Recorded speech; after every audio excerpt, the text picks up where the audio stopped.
My name is Lauren, and there was a time in my life when I was completely disconnected from church. I grew up in the church. It's something that my family taught me was very important. Around ages like 10 to 14, I just experienced a lot of bouts of grief, and that really pulled me away from God. I was afraid of Him, I got really bitter, I got really angry, and I just didn't understand. Growing up in high school, I just got more and more disconnected until I completely fell away from it.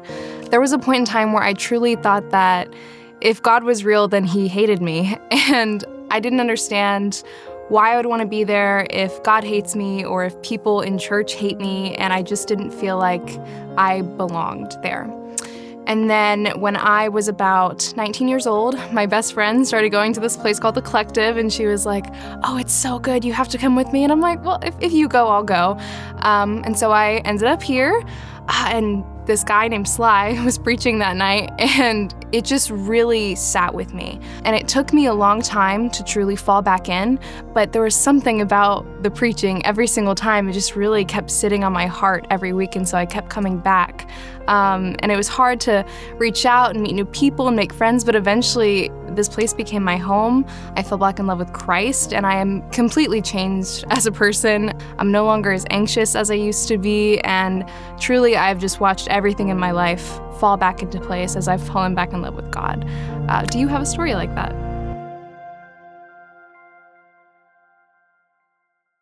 Well, how's everybody doing tonight? Everybody doing good? Awesome. My voice is shot. Anybody struggle with like the yellow pollen? Anybody kind of messes them up? Got to see a couple hands. Amen. Sorry, I'm not as, I don't know, strong-lunged as most people, I guess. But my throat is shot, so I do apologize. I won't be as animated and loud as I normally get. But everybody can hear me? Chloe, I really dislike you from the stage right now.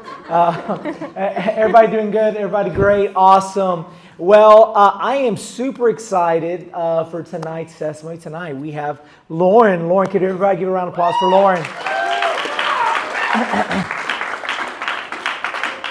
Lauren's part of our leadership team here at the Collective, and as we were kind of planning this series out, which again, the idea of this series is to really kind of to maybe help you to kind of understand your testimony and the importance of your testimony, how you could use that to share your faith, that what you have with Jesus Christ to somebody else. The reality is, like, no one can take away your story. You may not know all the scientific details and arguments and all the kind of maybe logical arguments to break down when someone approaches you and says, "Hey, like, why do you believe what you believe?" But what you can come up with, it's kind of like the song that we sang earlier, like the blood, listen, I don't know what it was. I can tell you it was just the blood. It was the blood that transformed me. It was the blood that changed me. It was the blood that worked in my heart and made me new. And so Lauren is here sharing. So Lauren, introduce yourself. Share what you do for a living, something fun, a hobby. Just share a little bit with us here tonight. Hello, everybody. My name is Lauren. I have been going here for about 3.5 years, roughly. I'm about to graduate college in May, which is pretty crazy, and I'm a writer. Writer. Okay. What type of writing do you normally partake in? Is it like poetry? This wasn't on the questions. I know. I'm sorry. It's your passion, right? Right. So what type of writing do you enjoy doing? I really enjoy creative writing. Okay. Writing a novel. Okay, writing a novel. All right. When you get that novel published, got to give me an autographed copy. Yeah. Perfect. Become a J.K. Rowling eBay right away. Just right ahead. Michelle does a creative writing. That's kind of her thing as well. Cool. So, Lauren, I love that you're here, part of the Collective. Mm-hmm. You've been involved in a lot of different things. You're now on the leadership team and went with us in Japan and things like that. But as everybody saw in the video, it seems like church was kind of like a sore subject in your life. So mm-hmm. Share a little bit about your church background. You said you grew up in the church. Tell us a little bit about that. Yeah, so I did grow up in church, but not this church. I grew up in a much, much smaller church in Deer Park. My parents still go there, and both of my parents were working at that church. My mom worked there full-time for a long time. Pretty much all of my childhood she worked there, and then my dad didn't work there full-time, but he was always on like the elders team. He did the media. They were both very, very involved.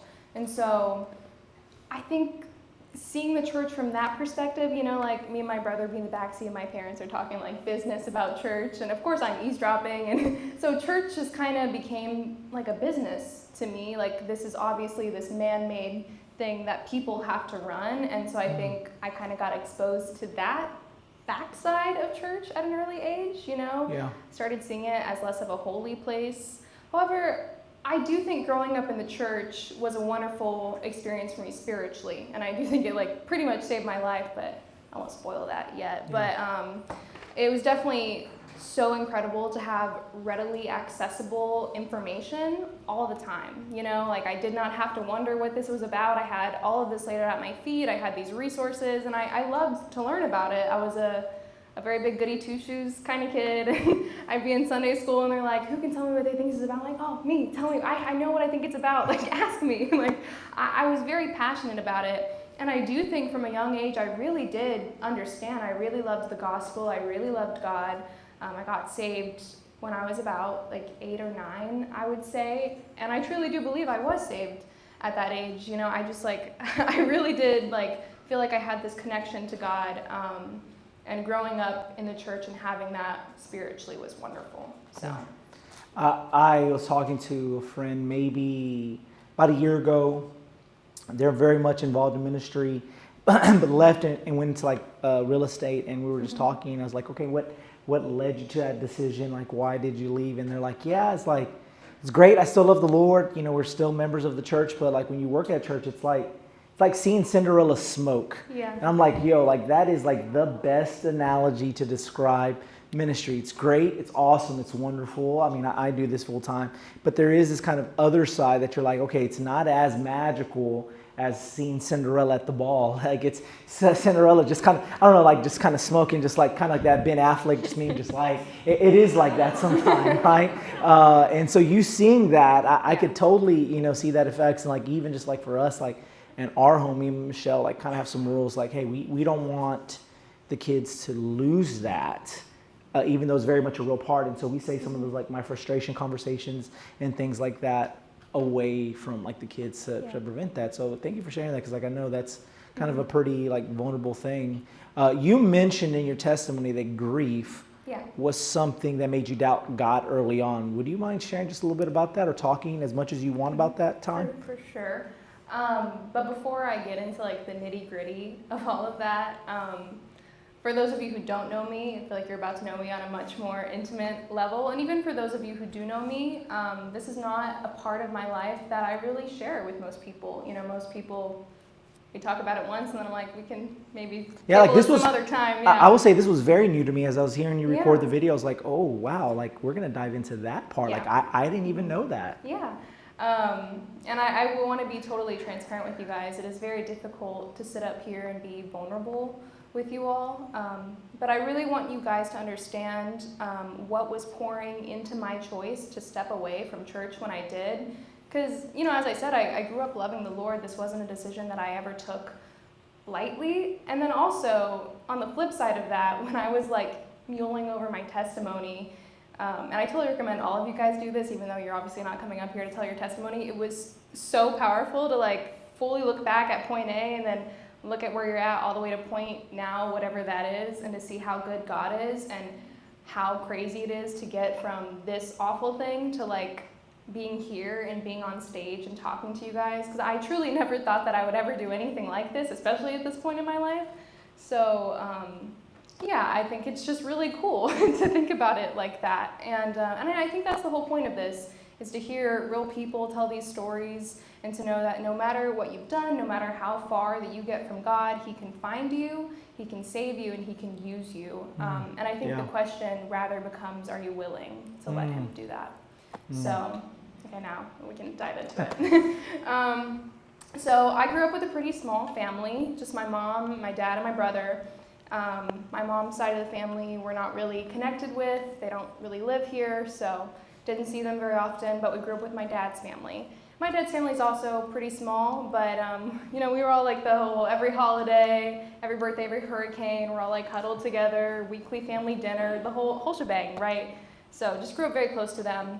And then around ages 10 to 14, so think like 5th grade to 8th grade, everybody in my dad's family died. And it wasn't like some freak accident or like some familial chronic illness, just every year something happened and one of them passed. And it was so interesting. It was just like death became like cyclical. Like it was a routine in my home, and it just became what I expected, you know, new year, new person, new funeral. And that was just my life. And I was a very anxious kid growing up, you know, like I was the kind of kid where if my mom would take too long at the grocery store, I would make up some excuse to call her on the home phone and be like, did you get milk? Yeah? Okay, cool, just wanted to check. Like I just wanted to be sure. So when all of this starts happening, this might sound weird, but it was kind of like gratifying my fears. It was like gratifying my anxiety. And so you have this idea of like, what's the point of like fully trusting in the Lord and like casting off my anxieties when everything that I'm afraid of is true? And it's just going to happen to me anyways. Like, look, it's true, it's happening. And I just got really stuck in that cycle. And you're probably thinking like, Lauren, that's a crazy jump. Why did you jump from that? But you have to keep in mind that I was a kid. Even worse, I was a preteen. That's awful. Like, yeah. I would say middle school and puberty is pretty bad in general. But then you throw that on top of it. And I was just like trying my best to wrap my mind around all this stuff. And I remember at like funerals, people would be like, this is just God's will. You know, this is God's will for life. And I didn't like that answer, you know, because how are you going to tell me at like 13, I'm like, oh, this is what the Lord wants you for your family. And I was trying my best to understand it. And in the process of it, I was just like suffocating. It was too much. And like I said, I grew up in church, but you know, it's a very tiny church, and it's like the same people that you've known your whole life, however handful of kids. And I was pretty nerdy. I would say I'm still really nerdy, but it's kind of like cool now, I think, to be a little nerdy, but back then it definitely wasn't cool. And I think that I was just a little weird, okay? And I think they thought that I was a little weird. And I'm in that stage of life where I'm like awkward, and I feel like funky in my own skin. I'm insecure. I'm really shy at this point. And so I'm just not connecting with these people. You know, I don't feel like I have friends there. And then when you go through something like this, I feel like it really ages you. Like I just had to get really mature really, really fast. And I would be like talking to these girls at church, and this is bad, don't do this. You should never play the comparison game with anyone. You never know what anyone's going through. Yeah. Like, don't think like this was the wrong thing of me to do. But I'd be talking to them like the worst thing going on in their life, or the biggest stressor was like boys. And in my head, I'm like, this is so silly. Like, this doesn't matter. None of this matters when like everything around me is like falling apart. Like, what do I have to talk to you about? And so I didn't really want to be friends with them. And so I didn't try. I stopped trying. And so you think of it, I have like these two places where I know God, church and home. And at church, I don't have fellowship. I don't have anybody pouring into me. I don't really want to be there. And then at home, my life is just kind of like drenched in grief, you know? And my dad, you know, he was always like the spiritual leader of our home. And I looked up to him a lot, and I trusted him a lot. But when all of this was happening, he went through some really hard years. And I could never blame my dad for that, you know. It sucks for me and my brother and my mom, but I can never truly imagine what he went through. Like, that was his whole family just gone, just like that. You know, I could never understand. But when it was happening, you know, from like that perspective of looking in, and keep in mind, this is like a clouded judgment, you know. I'm biased, I'm hurting, I'm grieving, and how can I possibly get myself into his shoes at this moment? So I'm looking at him, and it's just like watching my spiritual, religious compass crumbling before my eyes. You know, everything that I've been taught to rely on and trust, it just feels like it's being swept out under the rug beneath me. And so I get stuck in this mindset that it's like I have to deal with this on my own. You know, I'm by myself. I don't have anyone to talk to. This is just me. But it's totally cool because I'm super strong and smart, and I can figure this out, right? Couldn't figure it out, guys. And I had all of these questions, like these big theological, spiritual questions of like, why do bad things happen to good people? Why do people die young? I don't understand that. And then also there's a personal hurt there. I feel betrayed, you know, like, why would you do this to me? Why did this happen to us? Like, is this punishment? What did we do? And I'm trying to wrestle with it all alone. and just like roll it over in my head over and over. Like if I could like analyze it enough, like analyze it till I'm sick to death, like I can do it.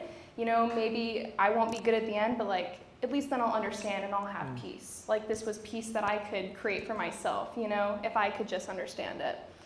And I think all of that added up really fast. Just trying to walk through life and do the whole God thing on my own. And in reality, I'm not even really doing it entirely with God because all of my prayers feel kind of jaded. And I feel like we're not having full conversation because I don't fully trust him right now. So it's like, I'm not going to tell you everything I'm feeling. I don't want to talk to you right now, but I'm still trying to understand. And so it kind of just led to this ultimate tipping point of like, I can't do this anymore. I'm not really sure about the whole Jesus thing right now, and I just need to take a step back. I'm not fully committed to leave, but I just need to step back. And so that was kind of the catalyst for the beginning of everything. Wow. Thank you for sharing that, like your story and talking a little bit about that. And we're talking about over text and stuff like that. I was writing down questions. It reminds me of a lot like of Ricky Gervais. I don't know if y'all know who Ricky Gervais is. Ricky Gervais is a very famous atheist. He's mostly known for creating the British Office. And so every single time you watch Netflix and you watch The Office or Peacock now, right, whatever channel it's on, like he gets a nickel or whatever, and he gets a lot of nickels for that show because that show is super popular because he created in England. Americans rip it off, and way better than the English, by the way. But he's a very famous atheist, and he'll do like all the award shows until he gets like really just like in your face with it, and then they're like, no, we got to pull you away from award shows. But he shares about like how he became an atheist, and it was very much kind of very similar. Like he had an aunt that died, and he prayed, and kind of wrestling with the same doubts and same questions. And what he heard was very much like, hey, you're asking too many questions. Don't ask that, right? And just kind of accept this loss. And he struggled with that answer. And I think sometimes, like, no diss on small churches. I grew up at a small church, but it's kind of like that. I remember one time speaking at a camp.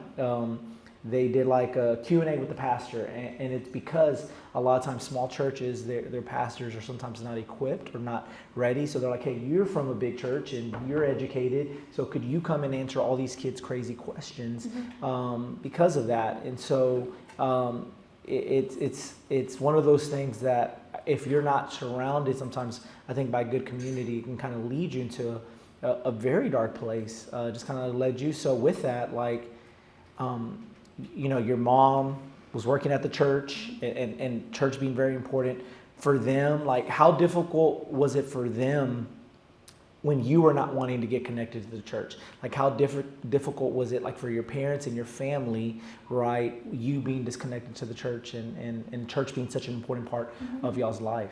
Yeah, I mean, I think I kind of hit it pretty well. At a certain point, me and my parents stopped talking about it, and they were all going through their own thing until we all kind of got through that. But I don't know, it wasn't ever a question. I still would go on a Sunday, and I would still go to youth group if I had to, but I wasn't really actually connected. But I remember you asking me this question reminded me of something I had with my brother that really stuck with me for a long time, that kind of like haunted me in my journey away from faith. Because me and my brother, we were very close, and there was kind of this idea that we're in this together. Like, hey, we're both having these questions and these doubts, and like maybe mom and dad feel this way, but it's okay if me and you have this together, like camaraderie and that, right? And I was getting lunch one day with my brother, or dinner, I don't remember what it was, but I was like, yeah, I don't know if I could really say I'm still a Christian anymore. Like, I don't think I could say that. My brother goes, what? I was like, whoa, like, what are you talking about? Like, I thought we were on the same page. And he was like, listen, if I'm wrong about the whole God thing, then maybe I've lost time. But if I don't believe in God and everybody else is right, then I lose everything. And that really just like kind of stuck with me for a really long time. I remember leaving that lunch or dinner or whatever it was, just feeling like very like unsettled. Like there's like this calling for me in the back of my soul and I can't shake it, and I'm trying so hard to just shake it off, but I literally, everything I do, I can't do it. And so, yeah, I think definitely having them still be so connected really helped. It really helped to bring me back in that urge of like, yeah, I do want to be able to share this with my family. And also, I trust them so deeply. Yeah. So, yeah. So walk us through then just a little bit about that dark time, right? Dealing with anxiety, right? Bitter angerness towards God. Like, could you describe your life away from God in the church? What did your life look like? Not, as you said, maybe not fully believing in God and His goodness. It was bad. Okay. I'll give detail. It's funny because I feel like, if I say like I really do believe I was saved when I was younger, and it was like there was something inside of me that would not let me reach rock bottom. Like no matter how bad it was or how scared I got, like I couldn't fully touch the floor. And I was like, man, like what is this? And I was like, I'm just such an optimistic person, kind of like all of these little hopeful things in the back of my mind, or like it was like a fly buzzing by my ear, like Jesus loves you. I was like, what is that? So there was definitely always this notion that I was like, man, I can't let this go, and I don't know why. But it definitely was very lonely, like the church saying like there's a God-sized hole in you, but yeah, it's like nothing could really fill this. And eventually, when I had stopped kind of like looking into it myself, kind of started taking others' opinions on church and God at face value. Like from that outside worldly perspective, it was very easy to hone in on like the hypocrisies of church and like all of that stuff. And so then I was kind of just getting bitter with these people, and I'm like, yeah, I'm justified in this because everyone else sees it. Yeah. And just I got like I got wrapped into this false understanding of what it was, kind of believing that it was just very hateful. And like in high school and middle school, I'm gonna out myself. I was a really big theater kid. I loved theater. I really thrived there, and I had a great time. It's not about that. You were a nerd. Stop it. Okay, whatever. Never coming here again. But yeah, I was really into it, and I just loved, getting to act and like step into somebody else's shoes. It was a really rewarding thing. I don't know.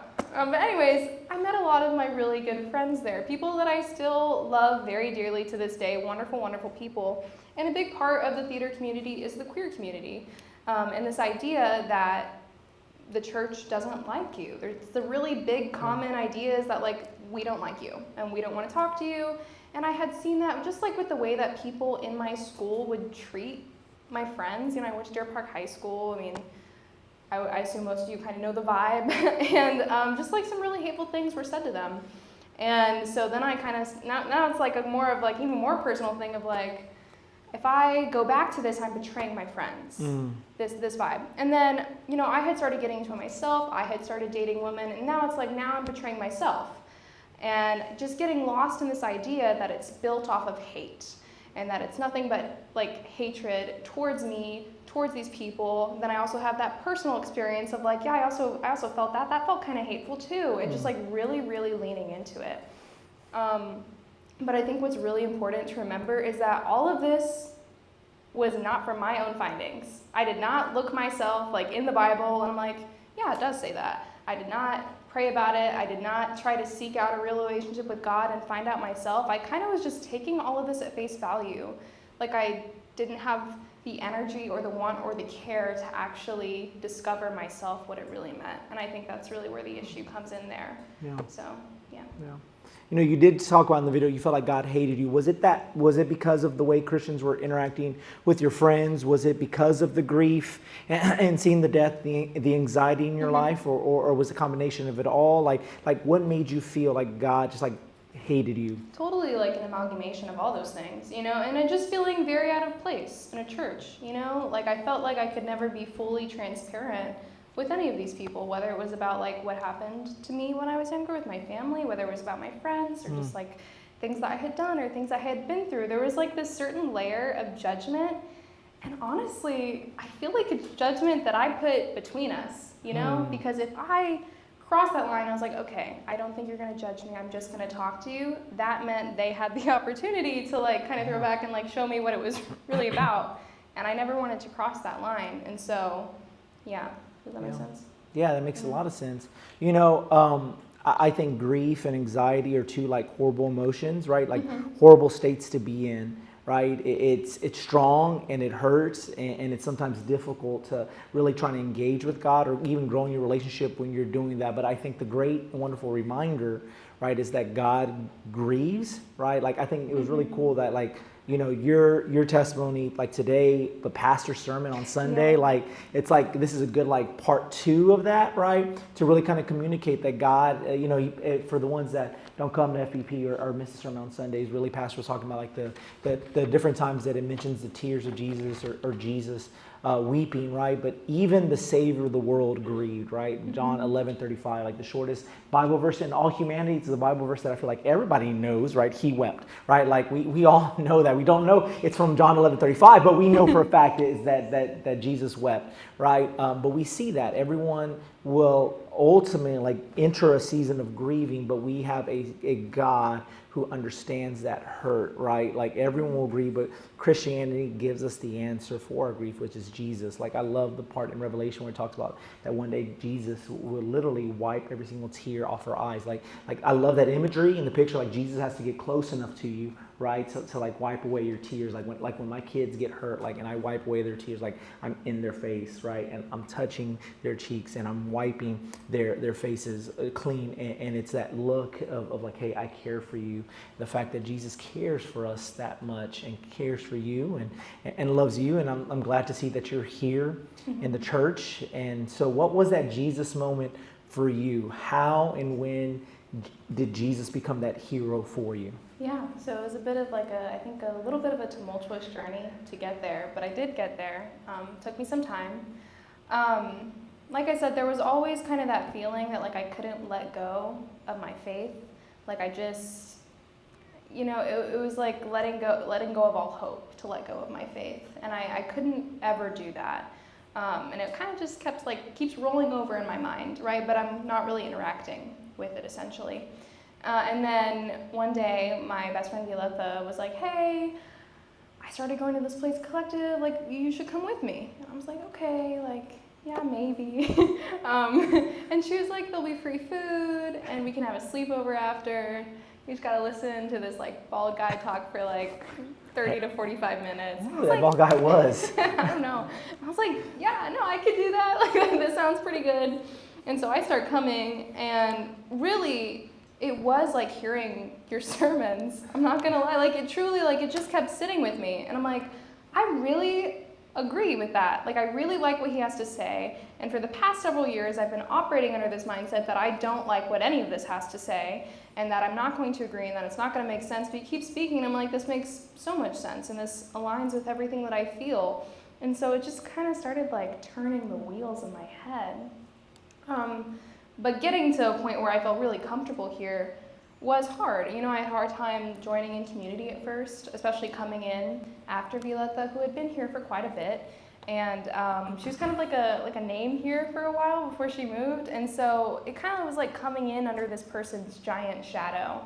And I felt like no one really knew me. They just knew me as Violetta's friend that comes with her on a Tuesday night. And it was really hard to break out of that, guys. And I almost stepped back. I was like, maybe I don't want to be here anymore. Maybe I don't want to come. But I couldn't stop. There was something in me that was like, no, I think I want to hear this. I really want to hear this. And then I got into a really bad relationship. And I say this because I got really isolated in that. He thought it was silly. He didn't think I should come. He told me he would never come with me.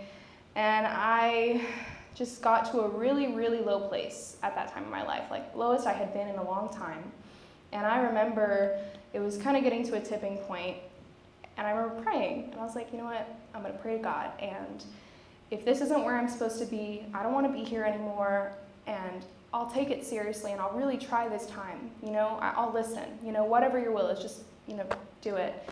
And then like not even a week later, that relationship blew up in my face. And, that really hurt, but it was such a blessing, like such a wonderful, wonderful thing to happen to me, because that is really when I was like, okay, Let me dive really deep into here. Let me throw myself into community, even when it feels awkward and hard. And I really just like found my voice.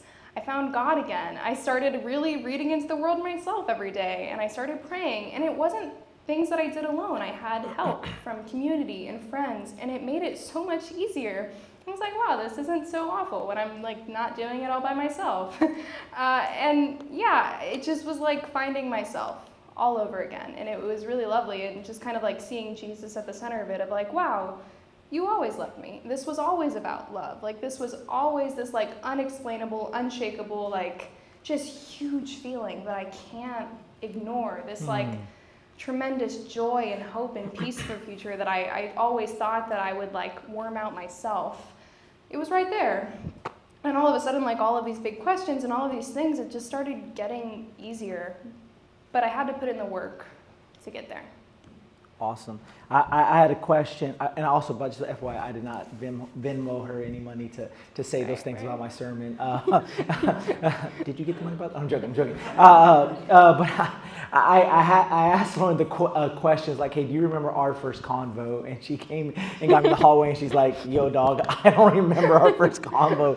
But our first convo was really that. It was just like the question of just like, hey, I don't feel like I'm connecting here, right? I do feel like I'm in my friend's shadow. Right, and then she's like, okay, I kind of remember that, but she's like, but I do kind of everything she shared. I live in my friend's shadow, but I feel like I'm not like my own person. What do I do? And I literally kind of laid out like, hey, just kind of everything she shared, and it's awesome to kind of see you. I just like apply that up to the point like where you're so connected. You're part of leadership. You've been on mission trips. You're very much invested into life of the church, just not just like collective, but just like FPP as a whole. And I think that's absolutely awesome and amazing.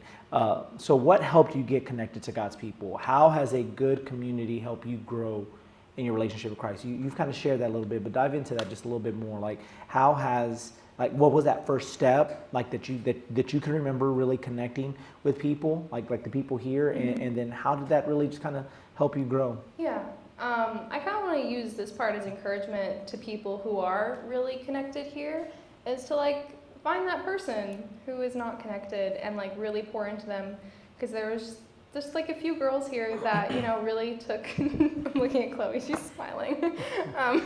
Yeah, everyone look at Chloe. But yeah, to really like pour into them and to love on them. And who knows, maybe like a wonderful friendship will come out of that. Maybe it'll just help them temporarily like find their own group and their own place in church. But all it takes is that one person to really like believe in you and to see you. So I want to give that as encouragement to you guys to really use that to help others here, because there are a lot of people here who are not actually connected. Whether you see them every week, that doesn't mean that they really feel welcome or at home. And I mean, even just to welcome once, it's to come over and over and over again and to like actually feel steady on your own 2 feet. Especially, you know, I don't think I'm as shy as I used to be, but that's not the case for everyone. And so, you know, go out on a leg and do that. Because that is really what helped me, was just having those few people be like, hey, I do see you. And I'm like, oh, cool, this is great. Yeah. And that kind of gave me the encouragement to dive into it myself. And I do want to emphasize, like, the work on your end is important. It is a relationship with God, and you can't just be mad that God isn't doing everything you want him to do when you don't. When do you talk to God? You know what? It's a two-way street, and God will always love you. You know, God's mercy and his forgiveness and his sacrifice, it's free. Salvation is free. That is the beauty of the gospel. Whether you want it or not, it is literally just given to you. All you have to do is grab it. But to actually have a genuine relationship with God means you need to like pour yourself into your word. You need to pray. You need to actually dive into it and give God space to talk to you and to respond to you. And sometimes that can be frustrating, especially if you're coming at it with church hurt, or if you're just like impatient with it, you know, and you're like, I want to be like this right now. Why am I not, you know, like as spiritually sound as Sly, for example? But it's like, it's years and years of dedicating yourself, and it never really ends, you know, like I'll be getting to know God forever. I mean, how can you possibly understand something that is larger than anything that we have ever known? How can you literally comprehend that? You can't. And there are questions that I still have or things that I still wrestle with. You know, I won't lie and say that it's perfect or that I'm never anxious anymore or that I never still have these little bouts of grief.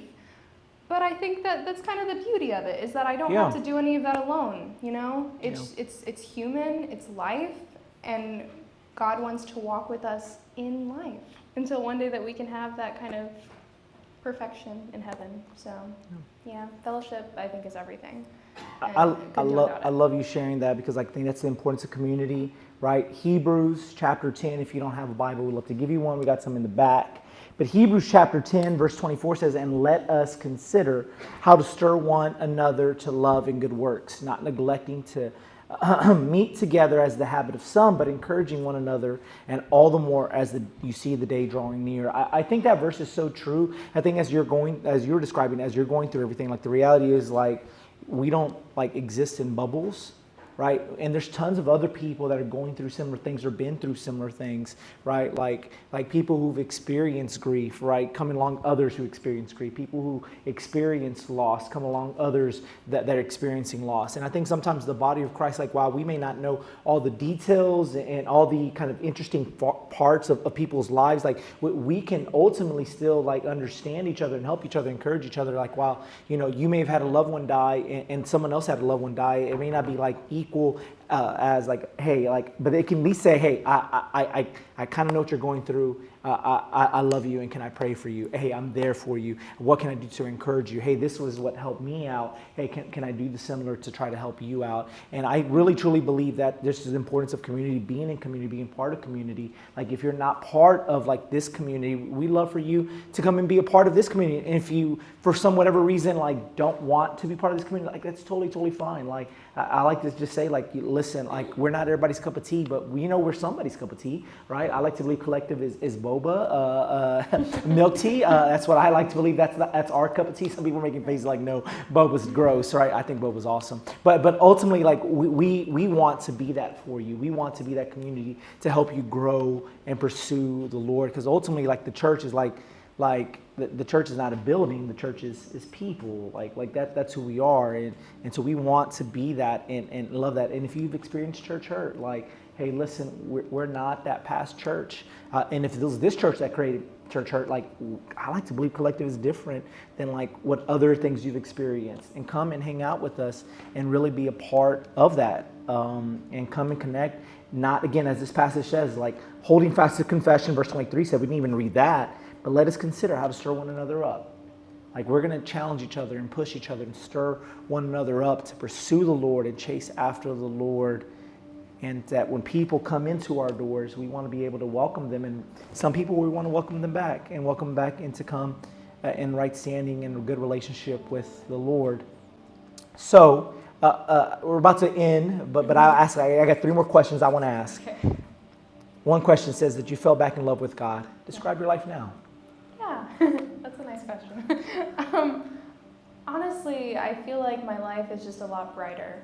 I remember that first year really like getting back into it, and like the one thing that I can think of is like joy. Like just all of this joy coming back into my life and all of this positivity and all of this hope, and it was like, yeah, this just feels right. This just feels like me. You know, I feel like I'm finally me again.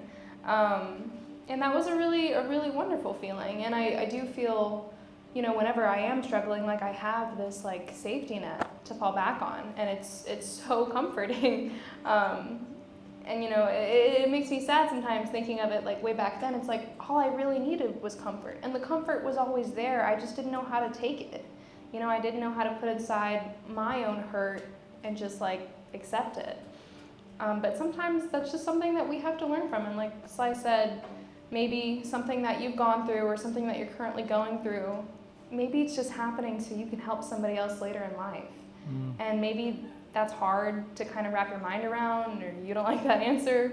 But I think that is a really beautiful thing of like being able to talk to people over the years and being like, yeah, this is what helped me, and now I'm here, and now like life is a lot easier. Like I can guarantee you, if I didn't have this, I would be way down in the dumps right now. You know, it's been like a stressful spring for me, but that does not take away the joy that I've been given. That does not take away the eternal hope that I have been given. You know, I can always fall back on that. yeah, that's really, really lovely. So. Well, you kind of said it earlier, but just one more time. What would you say to that individual who hasn't made that full commitment yet to jump into community, or they're wrestling with fears or false beliefs about God? What would you tell that person here tonight? Yeah, actually I would say quite a bit, so just hold on. I'll keep it short. But yeah, I do want to reiterate, put in the work yourself. If you don't necessarily believe in it or you don't really trust what it says, just look, see what you'll find. I just dare you to actually try and see what it's actually about, and not just take your friend's word for it. Don't even take, well, I don't want to say don't take Sly's word for it, but I'm serious. Look yourself, because when I went back into it, I didn't expect to find anything. In fact, I expected it to justify everything before that and kind of just to walk out with that sentiment, and all I could find was this crazy amount of love and hope and just truth. It's all I could find, and I tried really hard to analyze it and to pick at it, and I love to analyze and pick out things.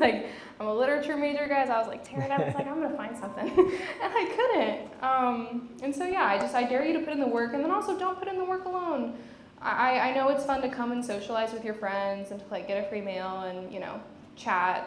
These are great things that come out of fellowship. But ask questions, because I guarantee you somebody's had the same question, or somebody's thinking it right now.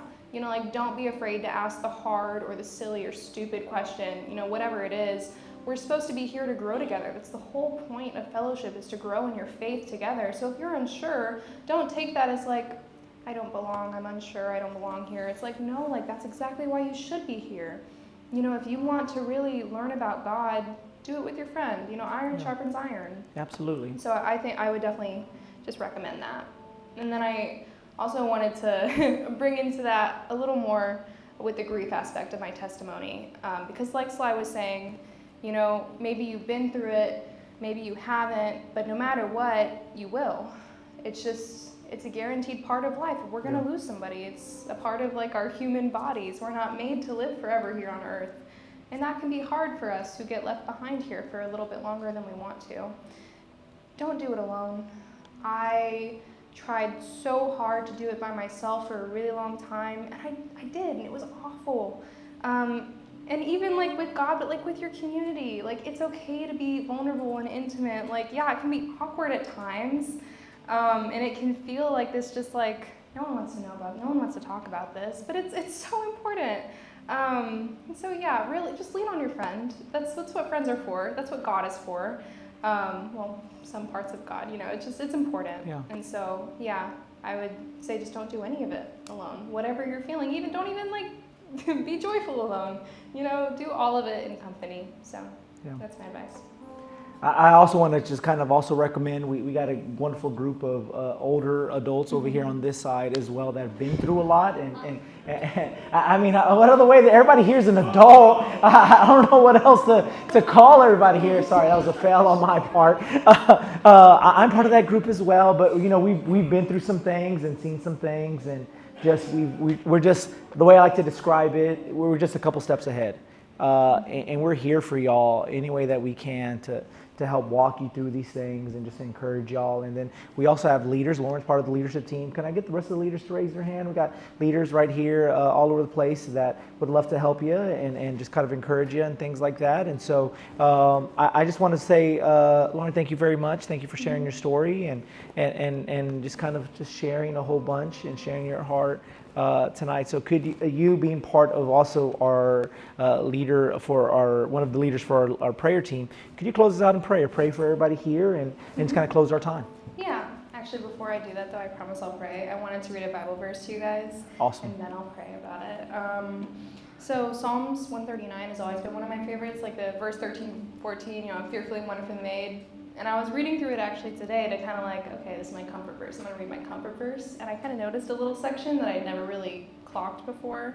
So I just want to share it with you. Psalms 139, it's going to be verses 7 through 12.